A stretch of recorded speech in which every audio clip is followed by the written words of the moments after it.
కేవలం సమస్త మానవాళి యొక్క దుఃఖాలను బాధలను తీర్చి శ్రవణం మాత్రం చేతనే పుణ్యాన్ని ఆర్జించేటువంటి శ్రీ కాలభైరవాష్టకం. శ్రీ ఆదిశంకరాచార్య విరత కాలభైరవాష్టకం. దేవరాజ సేవ్యమాన పావనాంగ్రి పంకజం యాళయజ్ఞ సూత్రమిందు శేఖరం కృపాకరం నారదాది యోగి బృందవందితం దిగంబరం కాశికాపురాధినాథ కాలభైరవం భజే. భానుకోటి భాస్వరం భవాబ్ది తారకం పరం నీలకంఠమిప్తిదార్థదాయకం త్రిలోచనం కాలకాలమంబుజాక్షమక్షశూలమక్షరం కాశికాపురాధినాథ కాలభైరవం భజే.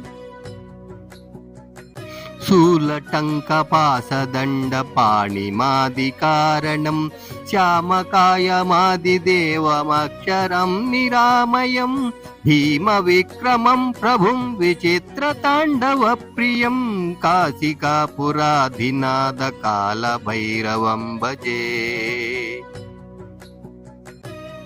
భుక్తిముక్తిదాయకం ప్రశస్తచారు విగ్రహం భక్తవస్థలం స్థితం సమస్తలోక విగ్రహం నిక్కడోజ్జహేమ కింకిణీల సత్కటిం కాశికాపురాధినాథ కాలభైరవం భజే.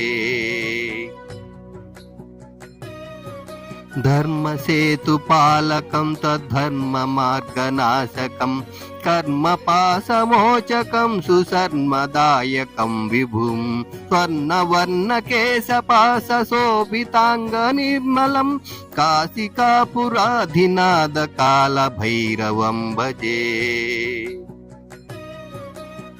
రత్నపాదుకా ప్రభాభిరామపాదయోగ్మకం నిత్యమద్వితీయమిష్టదైవతం నిరంజనం మృత్యుదర్పనాశనం कराळधंष्टभूषणं काशिकापुराधिनाथ कालभैरवं भजे.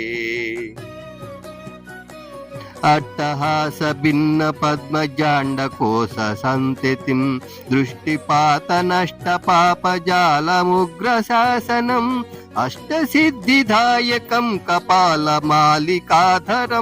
काशिकापुराधिनाथ कालभैरवं भजे.